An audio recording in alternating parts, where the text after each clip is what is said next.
evening, good afternoon, good morning, depending what time it is from where you are. Welcome to another episode of Grant Talks Funny Bits. Let me just check we've got sound and everything on my end. We have got sound, everything is good. Hopefully you guys are all well. What an interesting week it's been for stage hypnosis, to be fair. I don't know whereabouts in the world you are, but here in the UK, last night a new program came out called Hypnotic on Netflix, which kind of had a really big build-up, and I'm sure some people will see it as a very negative thing. Me personally, I think it's a positive thing. It gets people talking about hypnosis. But I thought the trailer for the show was a lot more exciting than the actual show itself. We have Richard Cole is in the house. Richard Cole, a fantastic Canadian hypnotist. Karen Louise is here as well, and Natasha Stanley is here as well. So guys, don't forget, if you have any questions for tonight's guest, then please do fire them in the comment section, no matter where you're watching. If you're on YouTube, Facebook, or in any of the groups, then that's fine. That's what these are. Carl Stowe is here as well. Carl, I hope you are well.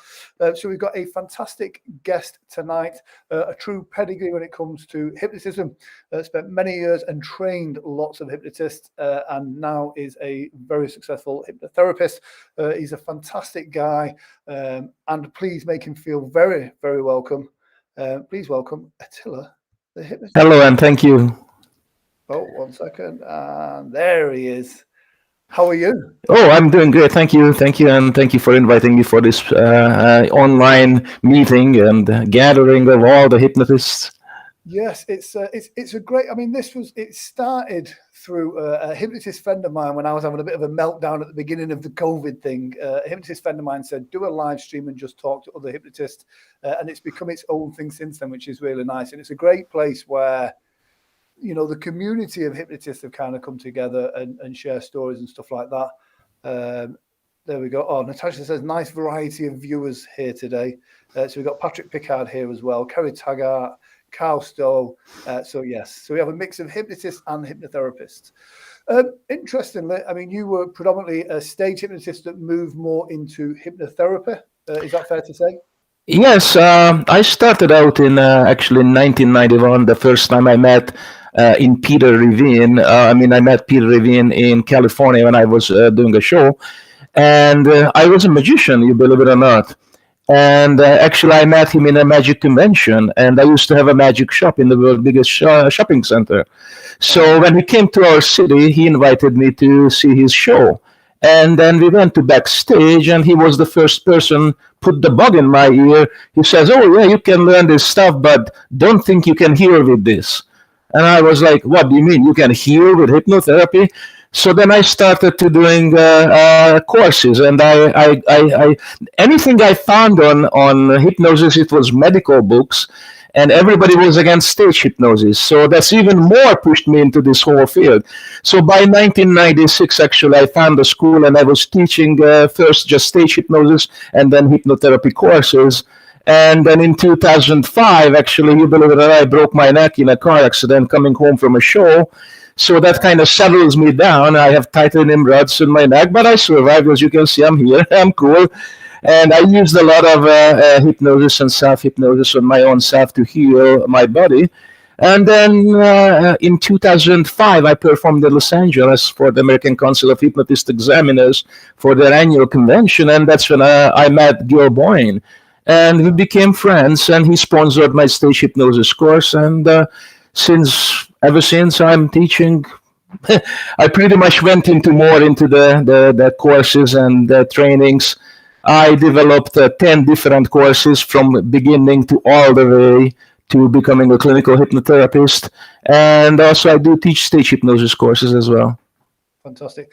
Tell us about the beginning. You spoke there about Ravine, who is a phenomenal, a legend within the hypnosis industry. But what was your first experience of hypnosis? When I saw Peter Levine the first time, understand, I only read a couple of little pamphlets, but to actually see the stage hypnosis performance, and this is exactly 30 years ago, 1991. So when I saw him, I thought this guy is the devil himself, or I don't believe in it. I said, I want to learn this. So I learned it. And from being in the business, in the show business, it was easy to transition into the hypno world. Yeah. I was going to say, it's interesting to speak to a lot of the guests that we have on, and a lot of the very successful stage hypnotists come from an entertainment background. So you're saying then about you were kind of, you had a magic shop, you were already very much into your magic. Do you think that as it's transferred over, that helped in the days of those shows? Well,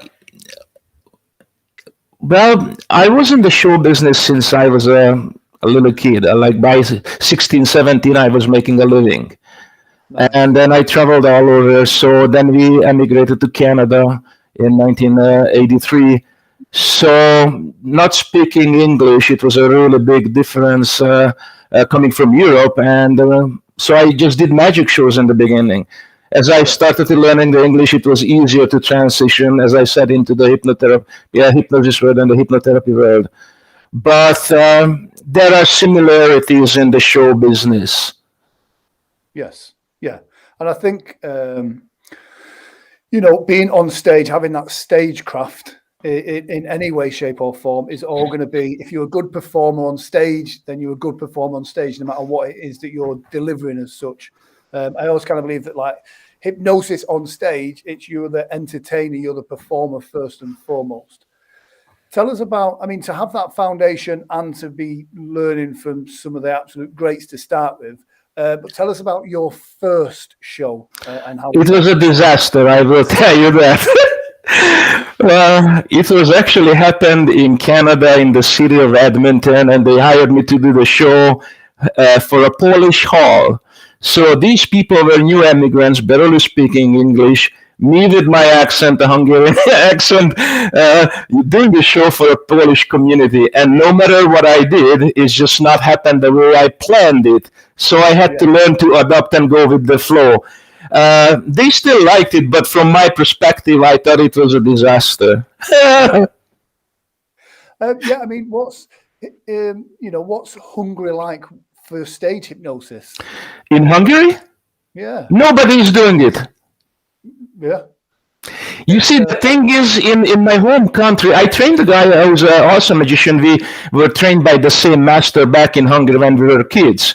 So he moved to New Zealand, to Japan, to Hungary back, and from Los Angeles. And so I trained him to become a stage hypnotist. However, it's very difficult because the entire media is trying to debunking hypnosis.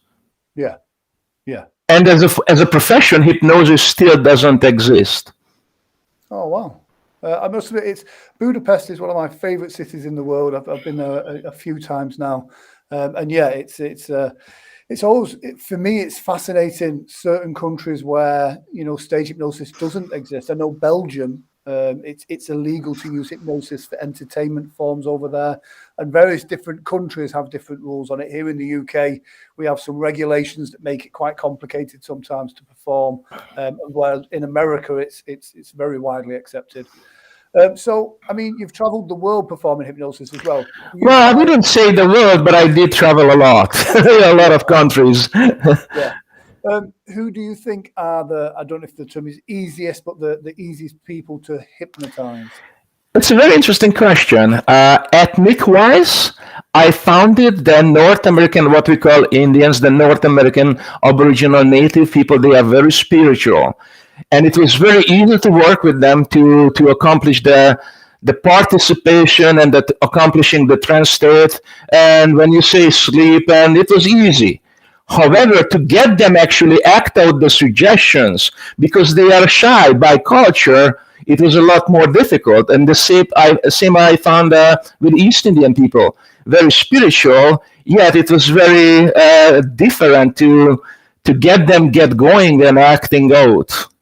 Yeah. And also because I use more like a theme in the entire show settings when I was doing shows, it was, if they culturally did not adopt or didn't understand, the typical American music, the American movies, the jokes, then it's just not happening the same way. Give you a hint. My finales, for example, is using the village people sometimes.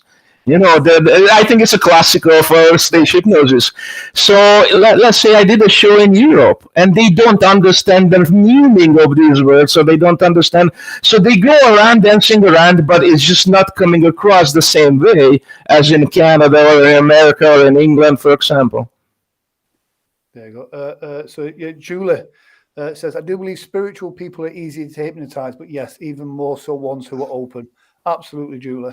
I think it's because I think spiritual people, as well as people that do meditation, yoga, you're working in that part of the brain. So yeah, absolutely. I agree with you. The Oh, if I may interrupt, sorry about that. To finish it up, also I've worked many times in high schools or in universities, and what I found in high school settings, for example, when I had kids and teachers on the stage at the same times, the shows just did not happen the same if I did it separately. Because I think the adults on the stage mixed with the teenagers, they were more holding the kids back instead of allowing them to, you know what I mean? The psychological effect was different. Yeah. I think the teachers don't want to lose their sense of authority in front of their students, if you know what I mean. So yeah, absolutely. You mentioned then about the village people for the ending. There's a guy here in the UK, and again, traveled the world, called Dave Rawson, who does a fantastic version of the YMCA, but he hypnotizes them into doing it the wrong letters. So I think they do the MCAY, or they do it exactly. wrong. And it's so interesting to see how the unconscious automatically does it the wrong way, rather than the automatic YMCA way. So it's a great skit, is that? But yeah, interesting point that I think sometimes the biggest reason why people don't follow the suggestions if they don't understand the suggestions, and sometimes we can overcomplicate them. So keep the suggestions simple to be able to follow. Yeah, absolutely. I mean, you've done lots of great things, but tell us about some challenges that you faced along the way. Either a standout show where it was very complicated, it was very difficult, or something weird happened. But tell us about your most difficult, most challenging show. Sometimes the most challenging show can be that you go back to the same place and you recognize some of the people who were in your show previously. So you make that assumption, if they come up on your stage, it's going to be a great show. However, they might have different personal issues, they might be in a different state of mind, and they just don't participate the same way as they win the live show for you, for example. I went through that. I had to learn that once I did a show in Calgary for a police academy. And actually, there was a Mountie dressed up in uniform, and he responded greatly for the sleep suggestions. But when I gave him any other suggestion, he refused to do anything else. So I had to come. I am a nice guy, so I always give more indirect type of suggestions, more of the Ericksonians, and I let them go with the flow to create on their own personalities. And that's when it hit me. I'm in front of all these policemen. He's in a uniform. So I said, close your eyes. And I gave him an order. I said, you are in the academy. You have to do the best Michael Jackson impersonation. When you open your eyes, you do it. And immediately when I gave him an order, he jumped and did it. Yes. So I had to learn that time to recognize the power when to using direct or indirect suggestions. Yeah. Great point you made then as well. That when you see someone, you know that you've had a great show before, you see someone you recognize, kind of a lot of the books, a lot of the trainings kind of all said if you've hypnotized somebody before, then they'll go under so much easier the next time. But like you said, then that's not always the case. Not at all. Expecting it to be brilliant, but that person has got something going on that is different from the last time. So yeah, that's a really, really great point. Is that? Yeah. So I mean, you like I said, you've done a lot within the hypnosis community.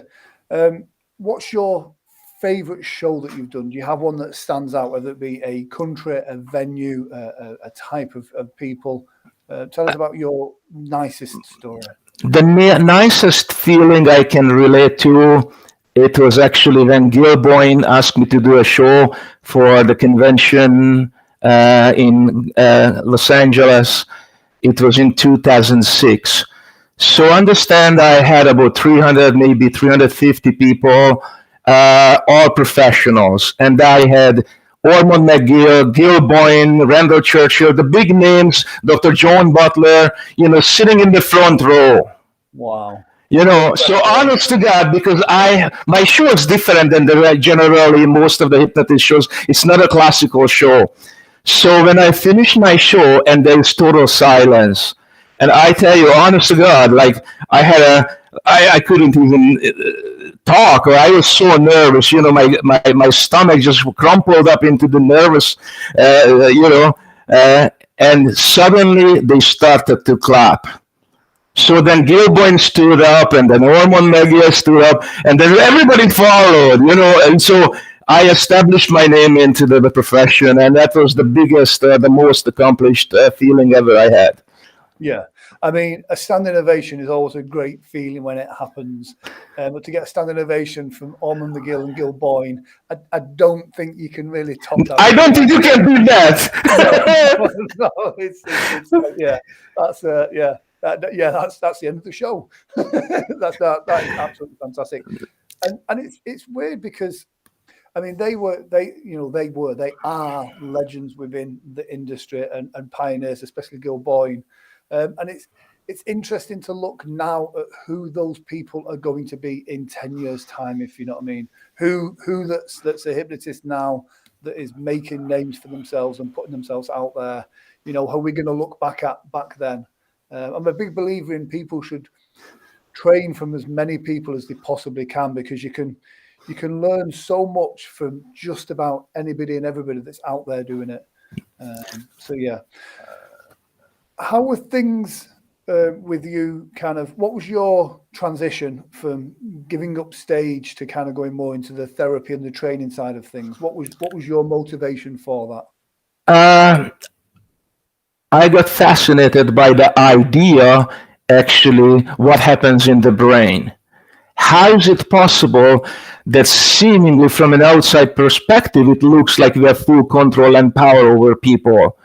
And that was the strange feeling that this can't be true. You know what I mean? It almost seems like that people put themselves on a silver plate to you to control them, and that's how it looked like, but it isn't the case. No. Sometimes no matter what you do, they refuse to participate. Yeah. Just going back there, Julie's got a great question. She says, what a lovely chap, which wants to know what the certificates are behind you. I'm sorry, because somebody typed in something and it popped up, and I was focusing on you and on the writing at the same time. I'm sorry about that. Yeah, Julie says, what a lovely chap, and can she ask what the certificates are behind you? These are basically hypnotherapy certification. Also, I finished a psychology, nutritional science degree. I do teach a lot of courses, all the way to clinical hypnotherapy. Fantastic. And also some of these certifications, renewable yearly or every second year, depends. Also for my school certification as a teacher. I thought I'm going to sit here in my therapy office to make it look like a little bit more impressive. I always think it's a great thing having the certificates, because they are in and of themselves a suggestion to that client when they comes in. It shows that authority. It shows that you know your stuff. And like most good hypnotists, you are constantly learning, evolving, retraining, training other people. And I think there's a great thing that somebody mentioned to me a couple of years ago, and I think it's so true, that you actually get a better understanding of a subject when you have to train somebody else how to do it, because you kind of go back and remember the things that you've forgot, if that makes sense. Many times, yes. Many times people ask me about, so do you think you can hypnotize me? And I'm like, do you think can I dehypnotize you from this thought? And also, many times they're thinking that they can't learn this. And I tell them, listen, the first induction, what I did, I read it from a little pamphlet, what I bought for 75 cents. I was practicing with my friends in the living room. Just by reading it and they follow the suggestions, they go into a trance. But what you're going to do with them once they are in a trance, that's the important part. It's easy to accomplish that 8 to 10 minutes induction. It's almost like you're learning a poem. You're gonna say these things. People participate. It will happen. But when it happens, there is each individual personalities. What you gonna do with them? For example, in the show. Yeah, I think that's it. Sometimes its simplicity is what makes it complicated to a lot of people because they think it can't be that simple. And once you understand that, you can spend your time polishing on your stage presence and your delivery and everything else that makes a good show. Richard Cole has a great question. A fellow Canadian, he says, "How have you kept yourself busy during COVID?" I'll be frank with you that I'm mostly teaching now online. Like just the way as we're doing it here, I'm teaching online classes, including even stage hypnosis courses I teach online. I even have a 10 DVD set which is available to purchase if somebody wants it. And I didn't mean to advertise my products or whatever, but if you don't mind, it's here in a full set. Even an extra bonus is me and Gil Boyne doing rapid inductions together in Los Angeles together. So it's also has a 200 pages PDF booklet there for how I do my shows. Brilliant, fantastic. So yeah, weirdly, like I think before COVID, the online training thing for me had a perceived lesser value. Since COVID, I think the online training has more of a value because I can stay at home. I don't have to travel for 2 or 3 days. I don't have to travel around the world. I can stay at home and I can learn from people almost face to face. So I do believe that online training is absolutely the future. And you know what, if I may say, you can also have a few people together in one room. Yes. And you can tell them what to do and they can practice on each other. So it's almost like you are present, but on a video clip or in a live streaming, basically. That's what I meant. Yes. Could the link to that DVD set, is that on your website? Just to go to products. Oh, there you go. I'll put up that picture there. That should bring in a link on the comment section that should take them directly to that website as well. AttilaHypnotist.com, and there's a link to products. If somebody wants it, but please talk to me, phone me first, or get a hold of me on Messenger. I'm more than happy to talk first. You can also on YouTube, you can see a lot of my live videos. The last shows what I did, it was in 2010. That's when I finished the 10 years contract. I was doing Canada's biggest Christmas party. There were like 3,000-4,000 people. Size show. You will see video clips on the YouTube. Wow. It was like basically run in a stadium. Yes.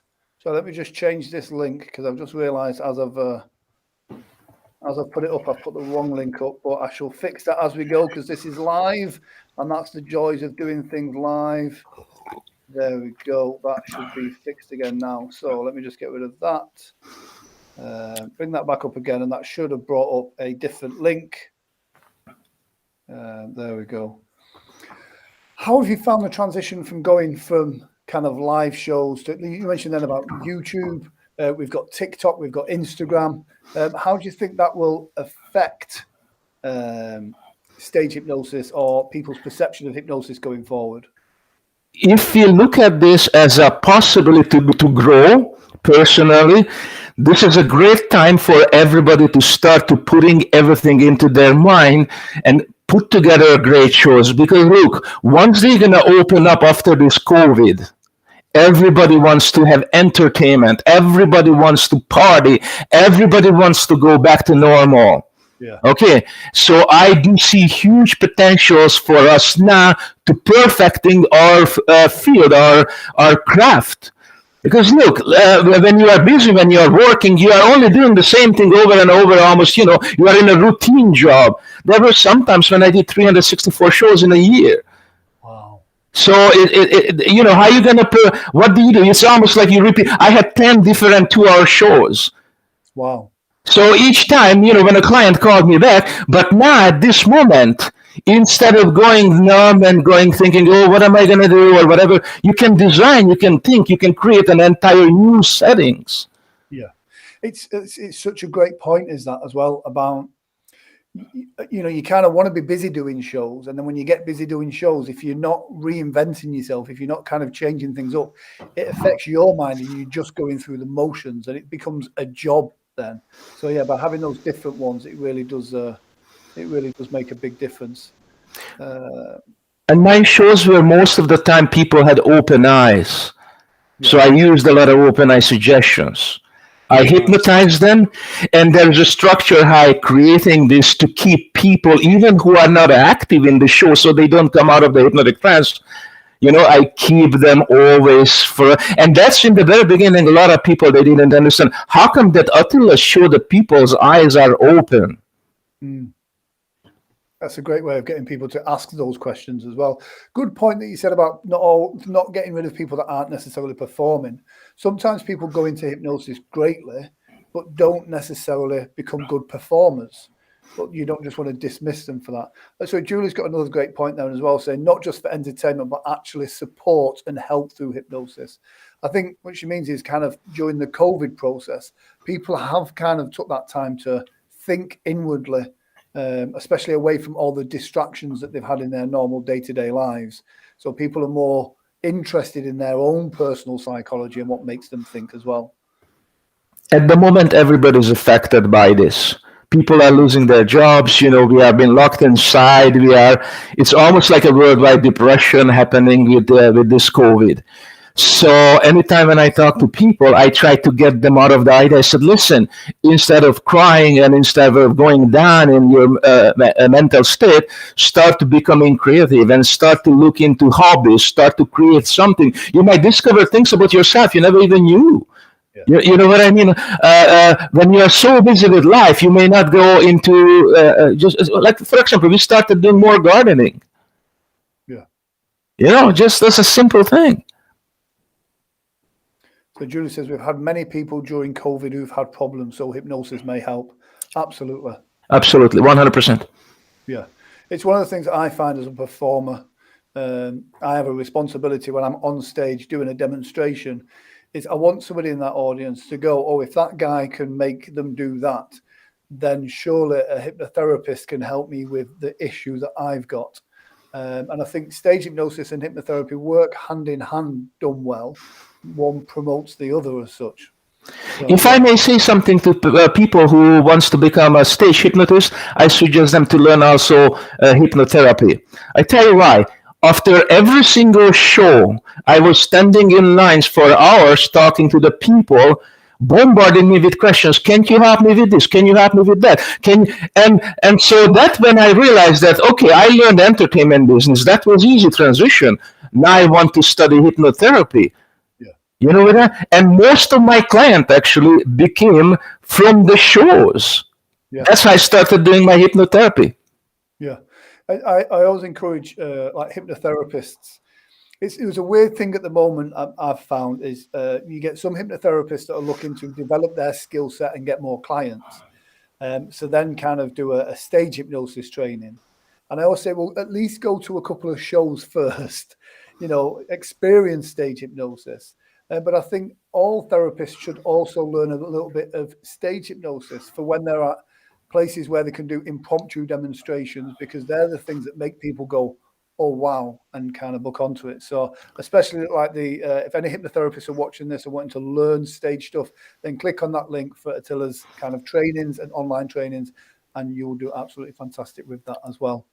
And Gilboyne told me one thing. He says, Attila, generally speaking, people are attacking the stage hypnotist.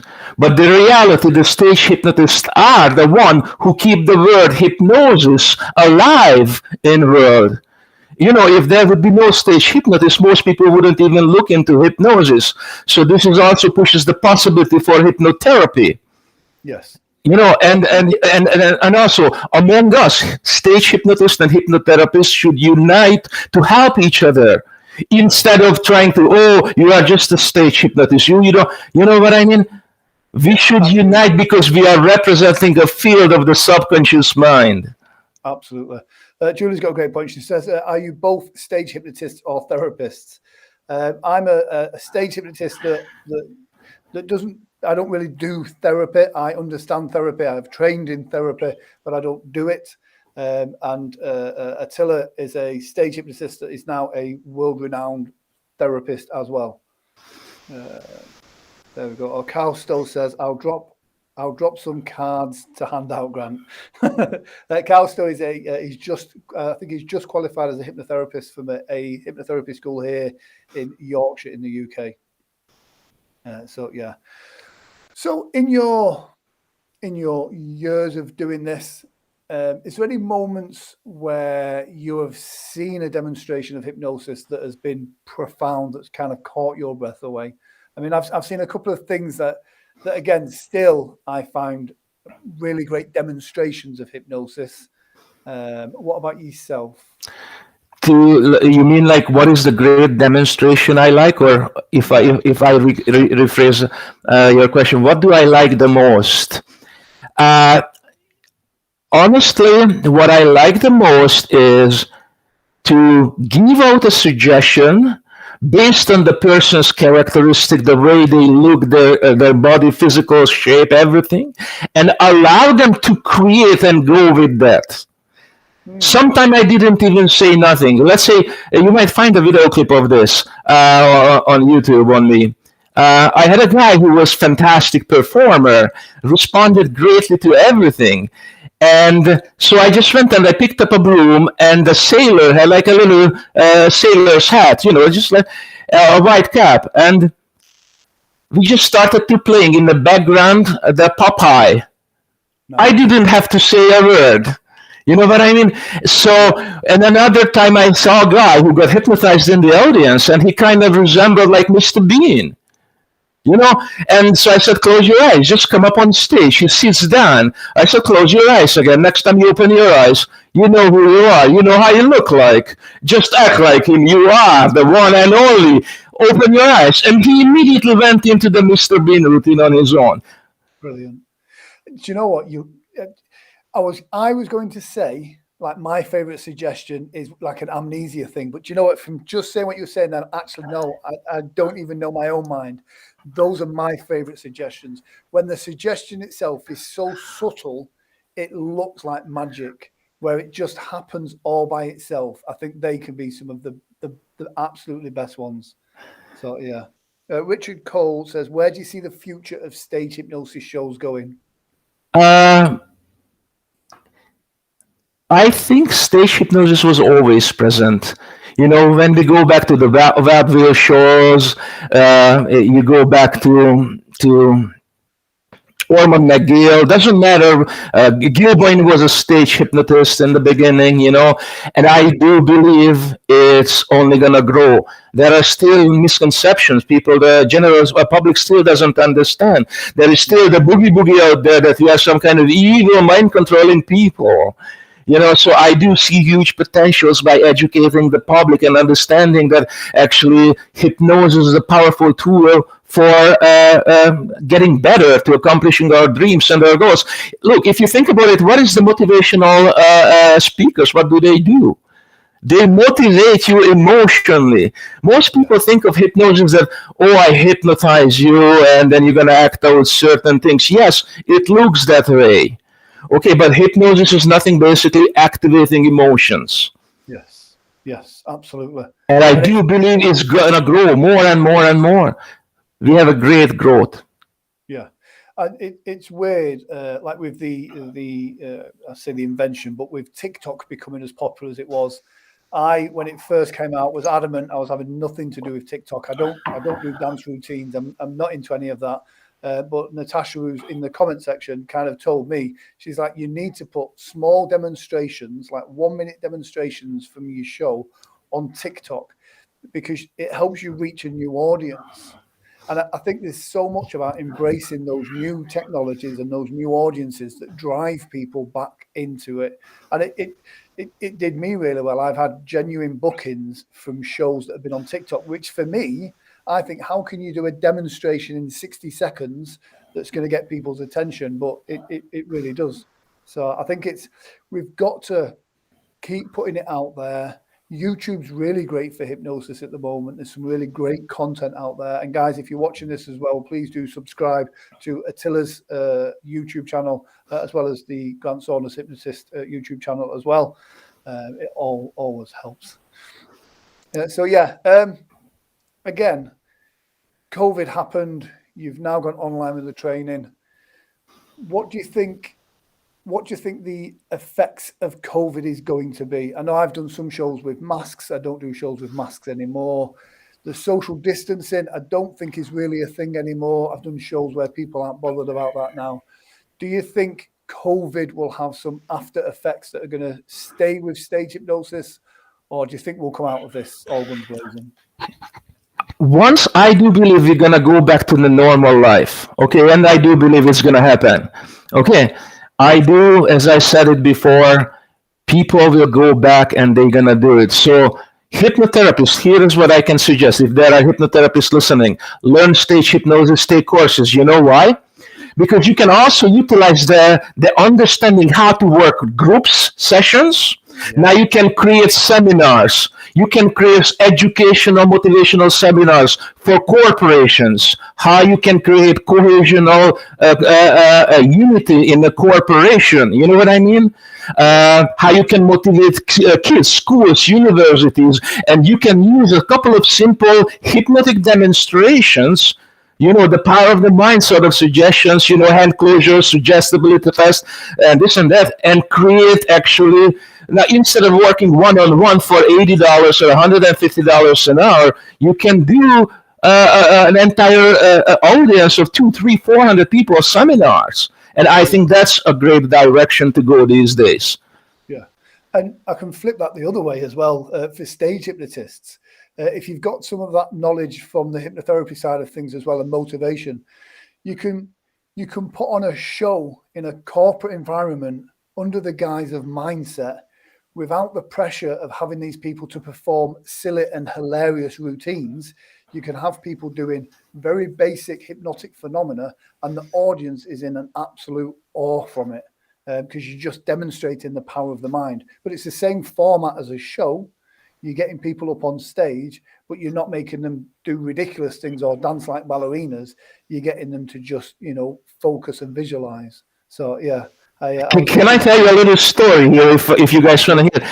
I was performing for a doctors' convention in Banff Spring Hotel. It's a fancy one of those, you know, hotels in the mountains in Canada. So I'm already running late of the show. They don't start on time, and suddenly there is somebody goes on stage, and they just announce me to bring me on stage. Wow, that was totally out of control. So because I have an intro, everything is recorded. I'm controlling the room. Everything is lights set up. Everything. So suddenly they just pull me up on stage to talk. So I lost the impact. You know what I mean? Yeah. And here is this big dude who is the highest, whatever, I don't know how they call this, the professor, sits in the front row, pulls his chair out in the front row in front of the stage, and he puts his leg across like this, and he says, "Impress us." And I'm like, oh my God, what am I going to do with a bunch of doctors here?